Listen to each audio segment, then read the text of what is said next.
afternoon, South Africa. Welcome to Afternoon Express. I'm Bonnie Booley. It's another fabulous Friday in the loft, and today we're chatting all things film. First up, we chat to Nigerian-born actress Nse Ikpe-Etim, and she's in the country shooting her debut South African film. We're also going to talk about a film that's making waves all across the country. It's called Thina Sobabili. And if you remember a film called Searching for Sugarman, it was an Academy Award-winning film. Well, we speak to the two gentlemen behind the story who have now written a book that documents the artist's journey in detail. I'm not alone. The gentleman of the house is in the kitchen. Danilo. Thank you, Bam Bizzle. Yes, South Africa, welcome to Afternoon Express. Now, this morning I was busy thinking, how do I best dress for the dish we're making in the kitchen today? So I'm Italian and I'm wearing something kind of spring-inspired, and we're doing something very similar in the kitchen today with Claire. We're making a kind of spring-inspired risotto, right? Absolutely. So it's seasonal ingredients. Asparagus is pumping at the moment, and it's such a yummy ingredient. So a beautiful asparagus and pea risotto. Oh, one of my favorites. Delicious, delicious. You can get this recipe from our website, afternoonexpress.co.za. And then also don't forget, later on in the show, we're going to be making a scrumptious chocolatey dish to go with it. So make sure you download all of those recipes and shopping lists and interact with us live on air. Our Facebook page is Afternoon Express. Our Twitter handle, Afternoon Chat. Use that hashtag Afternoon Express. But you know these details. So let's kick off the show. We're doing Italian in the kitchen. We're in South Africa, but now we move all the way to Nigeria with Bonnie on the couch. Now, she came into prominence in 2008 for her role in the Nigerian film Reloaded, for which she was nominated Best Actress at the African Movie Academy Awards. She's currently working on her South African film debut in a production called Shush. Joining us on the couch is award-winning Nigerian-born actress Nse Ikpe-Etim. Welcome. Lovely to have you in the loft. Thank you, Bonnie. So, would you say that Reloaded was your first large-scale film that brought prominence to you as an actress? Yes, I would say that. It was my first. And did you see it coming? Because do you ever, like, when you're making a film, you never quite know what its trajectory is going to be and how it's going to take off? Were you surprised? I think if you did know, it would take everything away from it. But for me, I thought people would like it and say, oh, Nse's now acting. But I wasn't surprised. Let me say, I wasn't surprised. I was scared stiff. I thought it was a mistake that my name was mentioned because, yeah.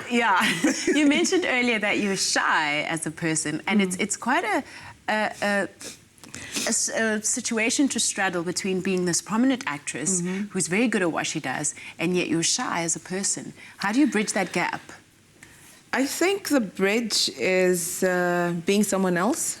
When you become someone else completely, then it really doesn't matter. Right. But when it's me as a person, I struggle. I can't even look in the eye now. I should try. I can totally relate to that. What was it like growing up in Nigeria? That was interesting. Well, seeing that my dad worked for the Central Bank of Nigeria, so he constantly traveled a lot. So we got to live in different cities. I went to a lot of schools. So that affected me positively and negatively. Negatively, I never keep in touch with people because I think I'm going to lose them anyway. Wow. Right? And so I always think I'm here for a certain amount of time and I will move.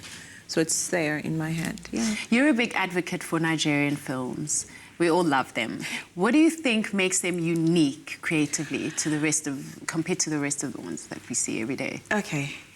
The Nigerian is a boisterous character. And we love that boisterousness. So being able to bottle that and sell to the world is amazing. It is. And then on the other hand, because the industry started more, it wasn't something that was planned. It just happened because people got together and thought, I'm saying when it started with the film Living in Bondage. But of course at the time, much earlier, there was cinema with the Herbert Ogun days, Kunle Afolayon's father, Jetta Mata's grandfather. Yes, they all started I met Jetta Mata, actually, yeah. He's a really good friend really of mine. Talented. Oh, awesome. So, name dropping. Now, you're working on Shush, your South African debut film. Tell me about it. What role are you playing? A sex worker, from what I understand. A sex worker is a character that Krista plays. Okay, yeah. Okay. I play Madeleine. Oh, right, right. A Congolese refugee. Mm. Yeah. So it's. I think why it's interesting for me is that it's more like breaking a silence. Africans generally do not speak about things. Yeah, things are swept under the carpet. Under the carpet, neatly away. Neatly away. The carpet bulges. You think, oh, that's a really nice bump there. Oh, that's cute. No one's talking. Yeah, yeah. So everything is about what people see. No one cares about the insides. And so people don't talk about rape. People don't talk about assault. People don't talk about anything. And then both men and women are youth. Everyone's dying in silence because our parents aren't talking. No one's saying anything about anything. Yes. And then you wake up and say, oh, she's a sex worker. How did she get there? She wasn't born a sex worker. Yeah. Do you see what I mean? Yeah. And then you wake up and then, oh, he's really horrible to people. What made him horrible? Yeah. He wasn't born horrible. Yeah. I walk past kids who do not know colour. No one knows colour. No one knows anything. As children, they grow up and they get affected by the society and the people and the families. Yes. And then suddenly, I see red, I see blue, and I see green. Why don't I just see a human being? Why don't I see that this person is broken? Why am I not compassionate towards them? Why am I judgmental? So for me, when I read the book Whiplash, I understood that it was in line with my cause, with what I was fighting for. I wasn't talking for. I'm not speaking for boys. I'm not speaking for girls. I'm speaking for the youth. It's all of us, the children. We're growing, and then no one's speaking for us. No one's telling us that it's okay to be who you want to be, but don't. It's also okay to understand the other person might not like who you are. And that's okay too. And that's okay too. So do not feel bad and about it. be comfortable in that space. So be comfortable in your space. And don't say because I want to be, okay, I'm feminist, I'm this. All right, I'm speaking for me. It's my body, I can be naked. The other person doesn't want to see you naked, so respect his space. Right. So I'm about respecting spaces. I'm about that. I'm about realizing that you can be who you are without offending the other person. Right. So everyone has to learn to be tolerant. Everyone can enjoy their freedom. Exactly. Yeah, in the same space. Now, you're very inspiring. It's just lovely listening to you speak. And you do a lot of TED Talks, right, around the world. What is generally the theme of your talks? I work with the theme of the program. Okay. So it's basically not me. It's funny that I was meant to speak some time ago, but I didn't go because I was filming. So, and my topic was breaking the silence. And now I'm doing a film that has to do with a sex worker. So there must have been something I had to say at the time. Do you find you always attract roles that have to do with an issue you're like dealing with in your life? Yes. That happens to a lot of actors. It happens to me that a role will come and it's something I've been wanting to talk about. And I can speak about it. And it gives you a platform. And it gives me a platform to speak with. And then sometimes, if nothing's happening and I see the script, things start to fall in place. And I'm wondering, okay, how did this happen? Wow, that's incredible. Yeah. Well, yours is definitely a career to watch and we'll be glued. Oh, thank you, Bonnie. Thank you so much. Thank you. After the break, we make a spring-inspired risotto and we chat to the authors of a new book about the legendary folk musician Sixto Rodriguez. Five Roses blends only the top 2 leaves of the finest Ceylon teas. Because nobody makes better tea than you and Five Roses.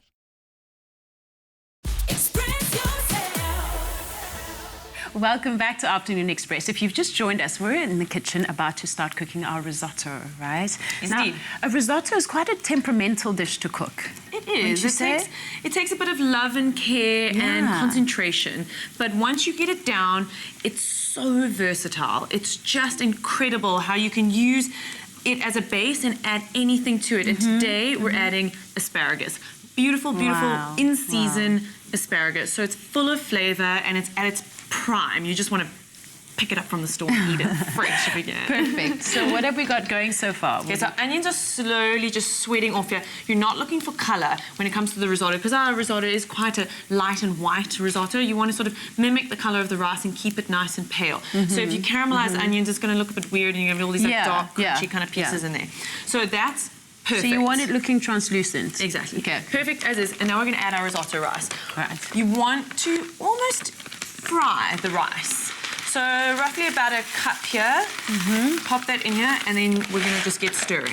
So as we stir, you're going to see that the rice starts to also look a little bit translucent, almost like the onion. Yeah. And it takes on the oil, fries a little bit, and almost seals it to help it not break up later. Because you don't want rice porridge. You want the rice granules to stay perfect.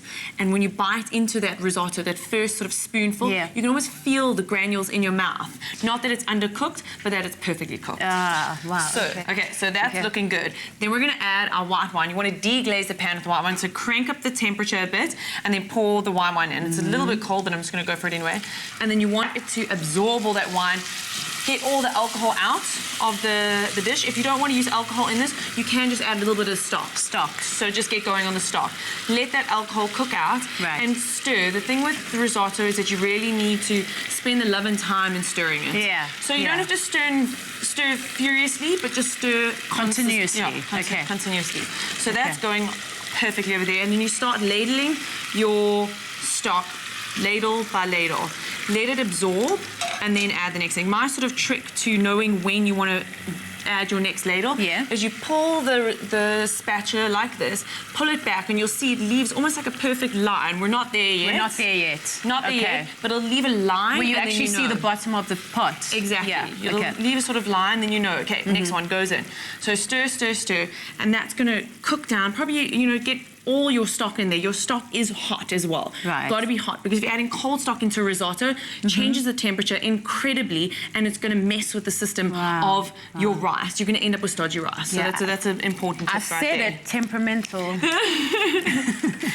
Very precise steps, follow them, and you're done. And you're done. So you're going to let this cook down. About the last ladle, we're going to add in our beautiful asparagus that I said is in season and just so fantastic. You see it's bright green, ready for picking, ready for eating. Then we're going to add the asparagus and our peas at the end. Because these are quite soft vegetables, you don't need to add them in the beginning. You can add them towards the end. So they'll soften quite quickly, and you don't want to overcook them. So that goes in later, just towards the end, and they end up with this beautiful risotto over here.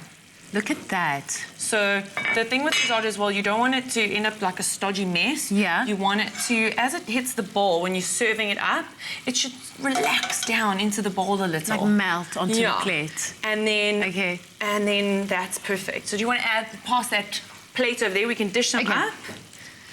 And then we're going to add some more. Let's use, and a little spoon over there, just on your, dish some up, and then we're going to add some extra asparagus spears that we've just shaved with a peeler on top, raw asparagus. Don't be scared of eating asparagus raw. Not many people want to sort of crunch on a big asparagus spear, but if you shave it up like that, it's just delicious. Such a fantastic flavor and freshness to the dish.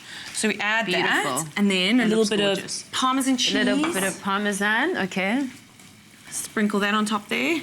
That's going to be amazing. And then a squeeze of lemon, because I think it just goes so deliciously with the asparagus. And then we're going to spoon over, just before sort of eating, a little bit of the creme fraiche, a little bit of tartness to the dish. And that's kind of it. a bit later. Ta-da. Wow, that looks absolutely exquisite. I can't wait to taste that. Good, I'm glad. Let's join Nhlane on the couch talking film with our next two guests. It looks so delicious. Now, the Oscar-winning documentary Searching for Sugarman told the story of two South African men who went on a journey to discover what became the musical enigma, Sixto Rodriguez. Now, 3 years later, they have released a book which tells their story in greater detail.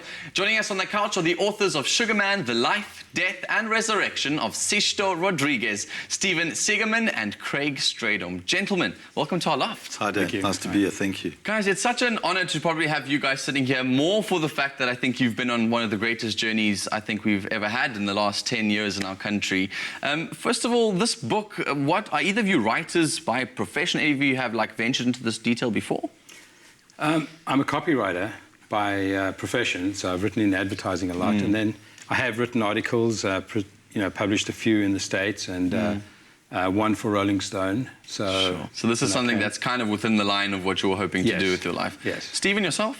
I've just done a little bit of journalism on the internet, writing about South African music, but not anything more extensive, nothing on this scale. Sure. So it was good to have Craig around because he's done this. Don't use that word there. That doesn't work that way. Yeah. So, guys, your story is incredible. We've seen a whole bunch of the story in the documentary, as we've seen, and it's really probably, like I said, changed a lot of South Africans' lives in many ways. Both of you, really young youth who went on this journey. What about the film is now not told in this book? What is new in this book?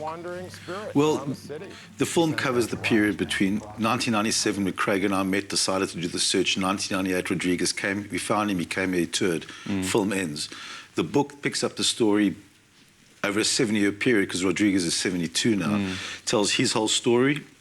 Covers a bit more detail about the movie era, but then tells what happened after the movie, all the way through until the film won an Oscar. And so it fills in pretty much all the detail that people don't know anything about. Yeah. And what are some of those details that we maybe just don't know anything about, Craig? Well, the book has really 4 stories, in the 72 years. So there's 4 narratives, we could call them. The one is the mystery, the whole mystery that there would be a scenario where somebody would be famous in one country and not in another. And to make matters worse, to be famous in another country and not know it. So we call that the mystery. And the next narrative is called The Man, which is really the biography on his life that we knew nothing about. In fact, when we started looking for him, we didn't even know his name. We were looking for the wrong guy. Yeah. The third part is the music, which details the challenge after he came to play in South Africa to try and get his music released around the world, which finally was successful, and Sugar was pretty instrumental in. And then the fourth part is the movie. So it's the mystery, the man, the music, the movie. Sure.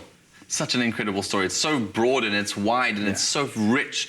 I want to know about that moment when you guys did find him. I want to know about that specific moment, because you, I suppose, in your minds had built up this big image of going to go meet this man, and you found a poor guy who had no idea what was going on. Nothing. Well, we started off looking to find out how he died, because everyone was absolutely positive that he was Adamant that he had dead. committed suicide. So then we found out that he wasn't, and Craig spoke to a label in England who told him to speak to the guy who made the album, and the guy, as in the movie, said, is he dead? When did he die? Because I saw him like recently. So that was the moment, and when Craig called me to tell me that he'd found him alive, it was just insane. That was, in fact, if this story had ended right there, it's already an we incredible would still, feat. Craig and I would be still looking at each other in absolute awe. Fortunately, that was just the beginning of where it went to. Sure. And then Craig actually meeting the man himself, actually seeing him for the first time? Yeah, that was incredible. So I guess we both met him for the first time at different occasions. I think the first time I met him was at the airport in Cape Town when he came. And so it was a weird moment, because don't forget, one of the things he told me was that he didn't know that he was lost. So, which is kind of funny. And also, he's a man of few words. He doesn't say much. Extremely few words. But when he does say things, for a while after that, you go, wow, that was amazing. What do you think of these things? He's an incredibly deep guy. It was lovely to meet him. I also met him. We were staying at when he first came, he stayed in Cape Town in Camps Bay in a beautiful guest house, and it was just incredible to meet him. I'm sure. So let's take this way back for both of you. That moment where you guys decided you were going to go and search for Sugarman. What was that? What changed your lives? I know you guys were big fans of the song, and you really enjoyed Sugarman. You really enjoyed his album and the music. And then you obviously heard the stories that he had committed suicide while he was playing. But what is the moment you decided, actually, I'm going to go travel around the world and find this lost man? Why would you decide that if you were really doing something with your lives? There was a very specific, when you look back in retrospect, the path was very specific. Craig was working in a record shop. The CD came in that no one had heard, and he read the liner notes, and my name was on it. He tracked me down. He came to Cape Town. We were staying across Green Market Square from each other. It was just so fortuitous, all of it, and we met and thought, let's find him. What the hell? Shook hands, and I didn't know Craig, didn't know me.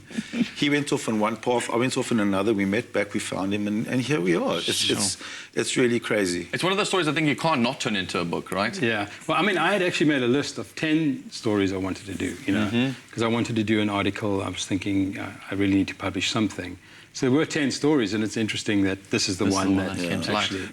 What's happened is that a very poor book came out, very bad book, and then an American guy released a book, which is disgusting. He didn't even talk to us. So it's so Craig and I said, you know what, truly, because we've been party to this whole process all for the last 20 years, we've got to write this book. And fortuitously, we went to what is now Penguin Random House Strake and said, would you be interested in us writing a book? And they'd had a meeting a couple of days before saying, we've got to find someone to write this book. So it was, as with everything else, it just came together really, really beautifully. And I think the book, we're very happy with it because of the whole process was really And it's a nice dense novel. So I see it's got quite a few pages. And so there must be stories in here that you just don't want to put down ever, I suppose. I have to ask you about your name, Segerman. Obviously, that means Sugarman in Dutch, right? So I'm not completely sure. I'm not sure if it does. I like to tell people it sounds like it. But explain to me, is there relevance there? Well, when I was growing up, Segerman, there was more people called Sugarman. It was a more common name. I moved into a commune and there were 3 Stevens, so we all had to get a nickname. And so they called me Sugarman from the song. And it was also the boxer, Sugar Ray Leonard, because he was fighting at the time. So anyway, they started calling me Sugar, and I was known as Sugar for many years before Craig and I even started this. So that's just part of the craziness of all of this, how it all came together. That, you know, it wasn't just only recently. Everyone except my mom, when she's angry with me, calls me Sugar. Otherwise, I'm Stephen. Yeah. So I'm sure all of these stories and more must be inside this book. But it's jam-packed with really a lot of info, a big thing is next year is coming to perform again. So what can we expect from a performance from a man who is so quiet and didn't really know that he was famous for so long? What can we expect from a performance like this? For him, his greatest pleasure is 2 things. First of all, that the success has come for him, that he's looked after his family. He worked really hard on building sites for 20 years to support his family, and now he can drive around America in 2 buses, touring America with his whole family with him. He loves that. But for him, it's the performing, it's meeting his audience. He's a humble guy, but to go out in front of an audience, his eyesight's pretty bad, so when he gets let out by someone, usually his daughter, people think he's about to fall over. But as soon as he takes off his garments and you see this guy's really well built and he starts playing, he's fantastic. And what I like to say is that people go see Bob Dylan because they like to be in the same room as him. If he plays a couple tunes nicely, that's a bonus. With Rodriguez, they actually just want experience being in a room with this incredible man. Sure. Guys, I really am looking forward to that performance next year. And just for both of you, for going to uncover this diamond that you guys did, absolutely, like, I suppose congratulations is the only word I can think of. And thank you for doing that for our country. It's really, really cool. Thank you so much for having us. Guys, such an honor. Well, there you have it, South Africa. This book has been translated into 3 languages, so go out and give it a good read. Now, after the break, we take a look at the local film Thina Sobabili and also catch up with 2 South African directors who have been chosen to take part in the Cannes Film Factory. Now, if you want to win some prizes, remember to enter our Go Green SMS competition. You have until midnight on Monday to enter before we draw the winner for that ultimate grand prize. Take a look. The Afternoon Express team is going green. Join us every Tuesday at 4 p.m. until September as we bring you the most innovative trends in sustainable fashion, food, decor and design, as well as handy tips to help you reduce your carbon footprint. Answer our Go Green question every Tuesday and stand a chance to win a R1,000 Woolies gift card every week. Plus, simply by entering, you also go into the big draw for the ultimate grand prize worth over R500,000. Including a dream sustainable kitchen makeover from Cordev, fitted with Bosch appliances with R300,000. Also, up to R250,000 worth of home upgrades so you can live off the grid. Plus, food and homeware from Woolworths valued at R75,000. And a R25,000 towards a school of your choice with My School. So, go big, go green with Afternoon Express every Tuesday at 4 p.m. to win these amazing prizes. Get 15% off with W Rewards when you pay with your Woolies card. Get the card, get the rewards. Welcome back to Afternoon Express. Now, Thina Sobabili is a South African film which opened its cinemas nationwide on the 31st of July with a solid performance at the box office. The film has since been selected to screen at 4 major film festivals in North America in September and October 2015 and was nominated for the Pan-African Film Fest, amongst others. Joining us in the loft is producer and art director of the film, Enos Manthata, and one of the stars of the show, Thato Dhladla. Welcome to Afternoon Express. Hello. Firstly, congratulations on such phenomenal success of this film. Considering it's an independent film, self-funded, and was shot in only 7 days. That is true. Explain that, because that is a feat in its own. Wow. You like a challenge. That's very interesting. We shot in 7 days, yes, that's true. Because of budget constraints, obviously, that's obvious. The week we started, we only had enough to shoot for 7 days anyway. After that, it took us another 4 months to get the movie into, to finish it up. Amazing. Yeah. What is the film about? Take us right to the beginning. Right to the beginning. The key thing, what really got us interested is that Thina Sobabili tells the story of a brother-sister relationship. We have Thulas and Zanele. Now, Thulas is raising his little sister, and then she falls in love with an older man. What you get to see on screen is the brother trying to put an end to that relationship. So you get to find out about the history, who the parents are, because the child had at home. The whole thing was shot in Alex. So the dynamic between having Alex, the M1 freeway, and the Sandton here, the largest and rather the richest square mile in Africa, you have the haves and the have-nots. So that was one of the dynamics we were playing with. I mean, that almost uses that Alexandra Township as a third character, I suppose, in the film. And I mean, what kind of challenges did you face shooting there? Alex, firstly, the rats are too big. But no, actually, it was the other way around. It was very, the people in Alex received us very well. So they weren't really like those big challenges in terms of people coming into and disturbing the sets. They were more interested about the story that we're telling and what we're doing in their hood, you know. But obviously, randomly, you'll have people that are just coming up to me and telling you their problems about whatever. Come shoot us out. Do you think we are there's newspapers, you know, whatever, you know what I mean? But it was very interesting to shoot in Alexander, and I'd love to shoot there again, actually. Yeah. It was very nice. I mean, it's incredibly colourful. I'm pretty sure everywhere you look, there's a story to tell. Yeah, I mean, like it gave us a nice backdrop to what we're trying to do. Like he said, I mean, across the street it's just Sandton City, is the biggest, where the riches in Africa stay, and to shoot in Alex, to have that contrast between the two was very interesting, and to see it how it did afterwards is it was very great. Now, the film is quoted as has been said, it's very in your face and incredibly, you know, it's quite thrilling, I suppose. Why did you guys decide to get involved in this film? It all boils down to the writing. From a performance perspective, the writing was initially what got me in. Ernest Nkosi, who wrote and directed it, and Musibi Pia, they wrote the story, and it sticks out. When you read it on paper, it stands out, and I know it sounds cliche, but watch the film and you'll understand. I cannot wait to watch the film. But as art director and producer, I mean, it's quite a responsibility to tell that story. What was your vision in your mind and your goal, I suppose, in getting this film out? Well, our goal was solely to get people to talk about their daily issues, you know. Are we really happy with this? Are we really, is this how we're going to live? Is this how we're going to go on forward? What does the future have for us, you know, as young creatives and as young leaders that are coming to lead the country tomorrow, you know what I mean? Because our situation and our condition is very hectic. But it is something that is quite rife in South Africa with, you know, younger girls, especially with, if you look at the prevalence of HIV, younger girls are a target for older men, I suppose. So it's a very important message to get out. Now, why do you think this kind of story has been so well received overseas? Congratulations for that, by the way. But what is the appeal?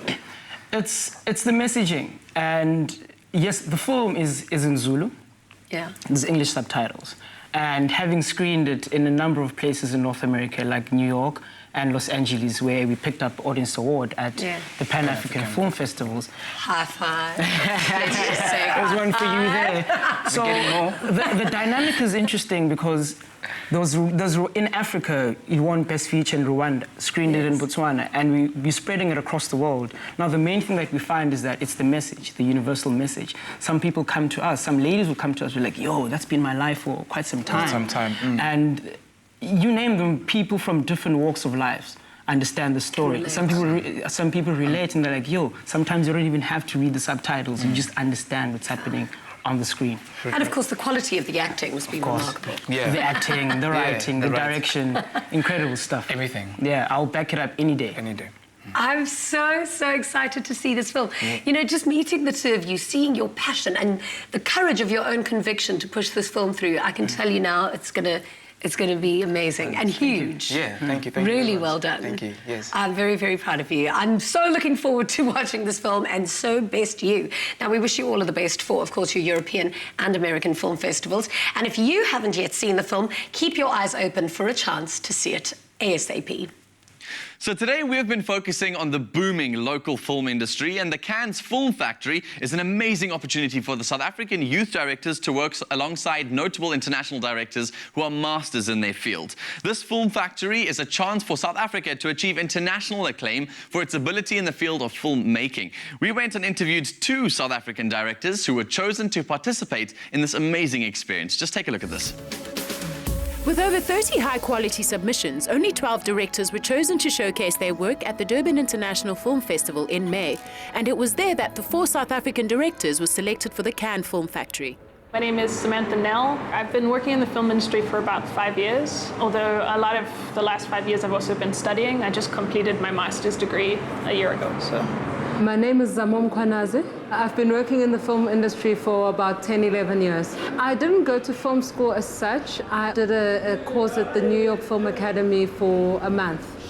That's kind of the only real education that I've had in filmmaking. Otherwise, I've kind of just learned it along the way, as I went along the way. I have a short film that came out last year, which has done quite well in the festival circuit. So I've been invited to a few festivals.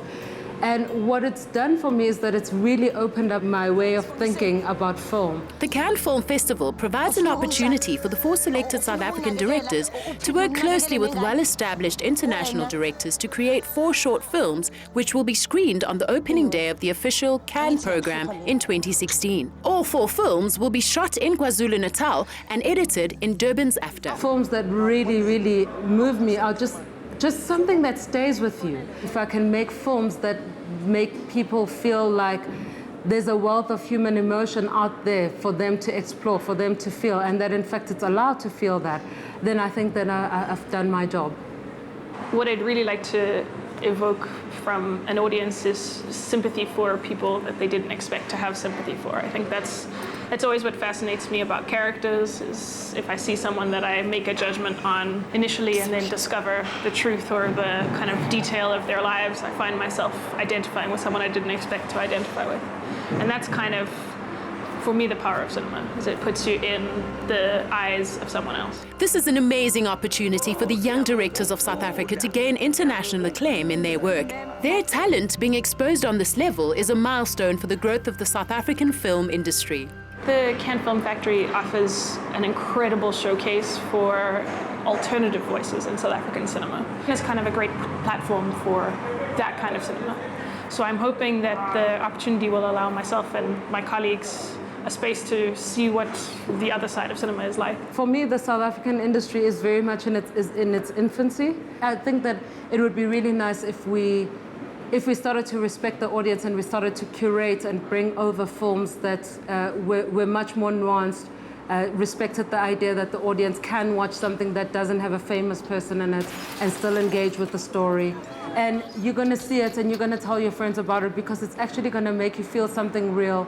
And here in South Africa, really, we get Hollywood blockbusters. We don't really get any of the films that are in the festival circuit.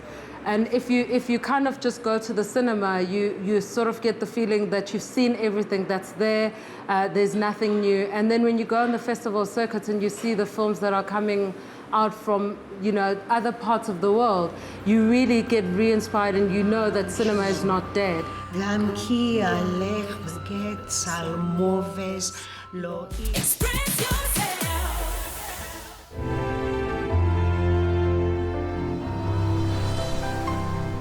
Fresh Pack. Goodness comes naturally.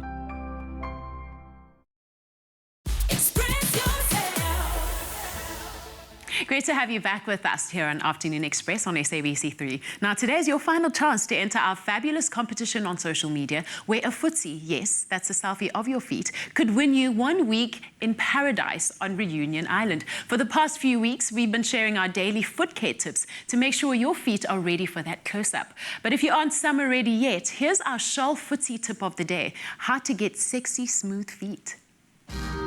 Gorgeous feet are a must for summer days, when your toes come out to play in heels, sandals and even barefoot on the beach. Here's the ultimate guide to sexy smooth feet. Treat your toes to regular pedicures at the salon or at home.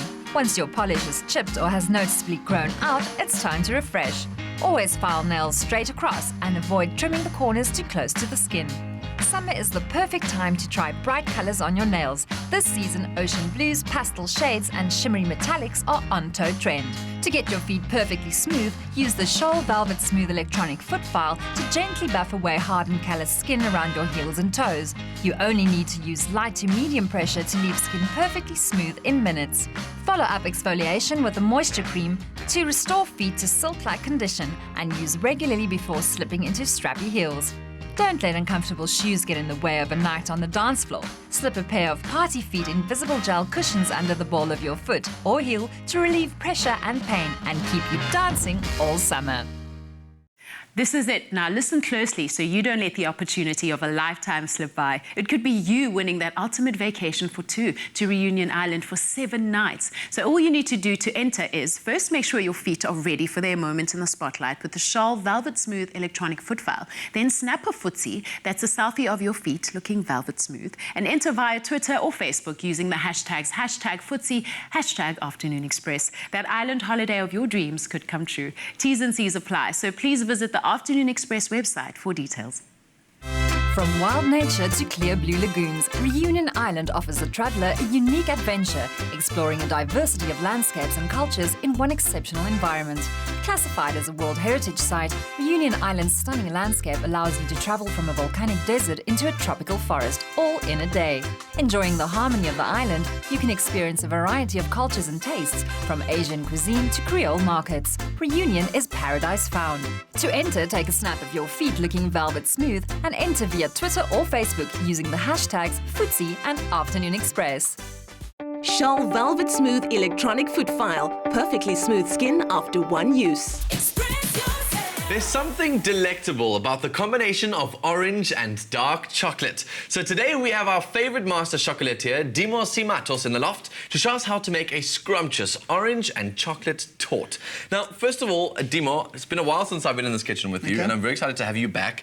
First of all, what is a torte? A torte, it's a fancy European name for a cake. Okay, so we're basically making a really delicious chocolate and orange cake. Yeah, a little bit more rich, more decadent, smaller portion. Okay. That delivers the flavor. Well, let's make it happen. How can I help you? All right, so first we need to get our ganache on the go. So we're going to heat up a cream. We can unwrap the chocolate.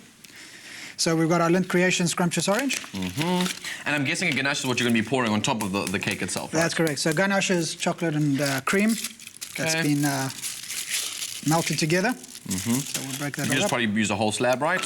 Yeah, slab or two? a slab or two, depending on how much you want to give it a coating with. Cool. Amazing. Now, something I learned from you today is that we're using something that we've used quite a lot in this kitchen, which is ground up almonds. Yes, so we're not actually going to be using any flour at all in this mixture. No, and that's the great thing about this is it's flourless. So we've substituted the flour for ground almond. So it's gluten, for people who are gluten intolerant, this is a great dessert. Great dessert, yeah. Amazing. Okay, so you're bringing that up to the boil. So you're going to add the fresh chocolate. cream. Bring that to the boil. Okay, so you can pop it all in. Cool. There you go. And then we need to give it a bit of to get off the heat. So you got to give it a bit of time. Keep stirring. Yeah. Initially, it looks like it's splitting and it isn't coming together, but it's going to come together into a nice shiny sauce. Because I see you've done one over here. So this is this what it comes out looking like? This is the end product. Okay, so that's a ganache. That's a ganache.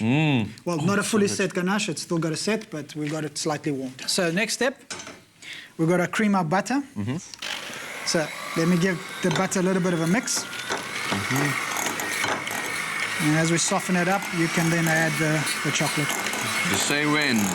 Drizzle it in kind of in the center, and then I'll... It's going to hit your machine. Yeah, there you go, some more? Yeah, so as soon as you see it being incorporated, add some more. All right, so normally we can give this about a minute or two to do what we call creaming. And then what is this going to be useful? Because you've got your ganache, which obviously goes on top. What does this get used for? All right, so this is the base of our... Of the actual cake itself? Of the cake. Oh, I see. To this, we're going to add our orange pulp. Cool. How did you make this? So this is 100% orange. Oh, that's delicious. So as you can see, I've taken oranges, fresh oranges, boiled them, and they become... Boiled them? Ultimately, like a cooked orange. So the skin, they almost cook inside their own skin inside. Exactly. And you just pop that in a blender and... Blender and blend puree it it into a fine... Cool. Can I use this? Yep. Just pour this all in there. Pop it in. This almost smells to me like my childhood when you had those orange juices that you used to get in those freshly squeezed orange juices. Oh, it's amazing. Okay. The nice thing about this cake is it's got a nice orange color to it. Yes. And just one thing, you leave the skin on, I assume, right? You can pop the blender with everything on all together, so you get a bit of that bitterness, so it's almost like a... You're going to get almost a marmalade kind of undertone to it. Okay. All right. Cool. So while I'm doing this, I think we can finish the rest off by hand. Cool. I'm just using one of these things. Yeah. Do you want to add the...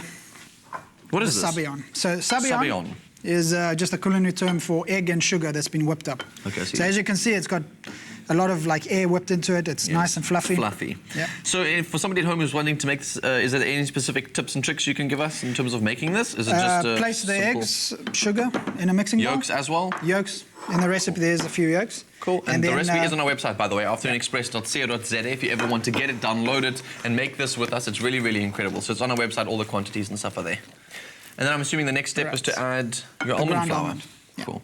So this is ground almond. Is it the same as almond flour? It's a different thing? It's exactly the same thing. It's just different terminology. And then in terms of actually letting this set, how does it set? Because there's no like raising agents or... Yeah, exactly. So remember I said to you, Torte is slightly more dense, more intense in flavour. The only aeration we've got is from the eggs that have been whipped. Okay. So that'll give us a slight... fluffy feel. Fluffy feel. But remember, we've used the whole orange. Yes. So all that moisture in the orange has gone into the batter. Yes. And we're using ground almonds, so it's keeping the moisture in. All right. So what's next do we do with this? All right, so we're going to pop that into a little tin. All of that's going to fit in there? Well, this will make a couple more. Okay, cool. We're just doing a small little portion. Gotcha, you can pop it right to the top. Okay, so let's pour all of this in here. Say when? That's it. That should be able to be fine, hey? Yeah. And this goes, we pop that into the oven at how hot and for how long?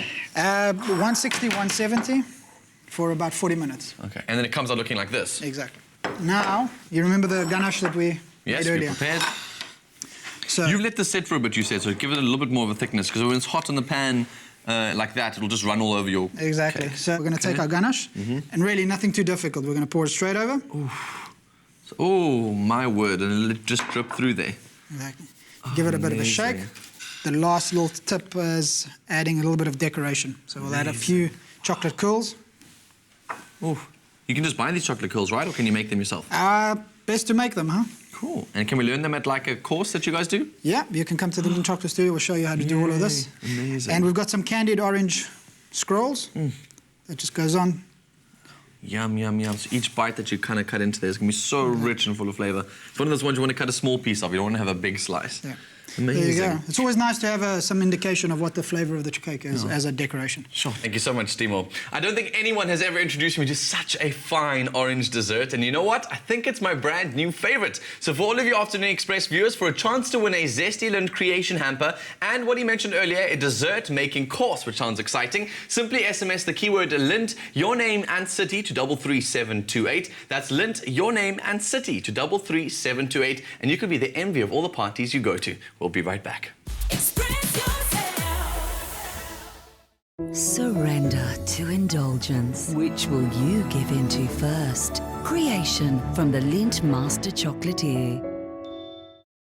Win a Home, the Design Edition, is brought to you by Private Property in proud association with Nedbank. Watch our contestants compete using Plascon paint colours and stand a chance of winning the grand prize, a multi-million rand home at Ilala Views Estate in Umhlanga, or the all-new Mercedes GLC, or 50,000 rands worth of LG products. Join the challenge Friday nights at 7:30, repeat Saturdays at 4:30. Find it on 3.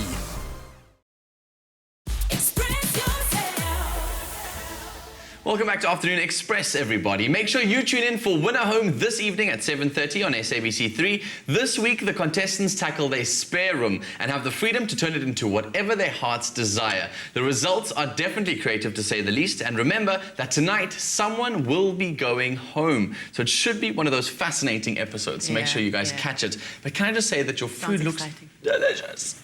It does, hey? Amazing. I mean, I've always wanted to learn how to make a risotto because it's quite a temperamental dish. Yes. But I think Claire has taught me well. So can I dish some for you and say? Yes, you may. And can I just say that it's an honor to have you in the loft with us today. I remember you and I were speaking off air about one of your TED Talks that you delivered, and you were speaking about creative storytelling and how everybody has a story to share, and everyone has a different angle at which they share that story. And you've had the opportunity to travel the world. What is that life skill that you've kind of learned that you would love to share with the rest of South Africa? I think that food will always bring us together. I cued her for that, by the way. I wrote that script You for are her. so on point. But you know, a question I wanted to ask you earlier before we ran out of time was, can we see more collabos, and how can we actually cultivate that situation where African countries are collaborating in cinema and bringing cinema to the world from a united African perspective? Bunny, I would say that when we cross the bridge of tolerance, then we realize that it has nothing to do with what country you're from. Basically, we want to tell a story.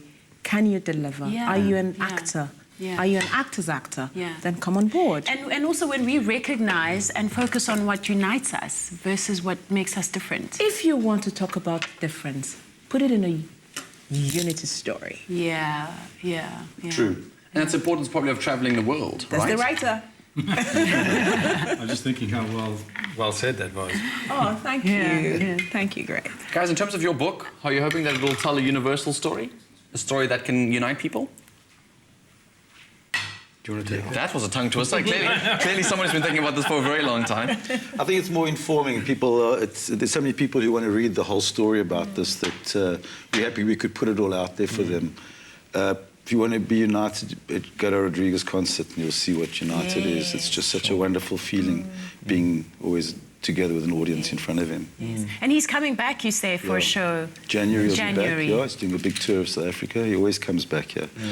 So. And from here, because obviously you've told every angle to the story. There's been a film made about the story. You've now written a book about the story. You've been interviewed on Afternoon Express about the story. What's the next for both of you? The serial.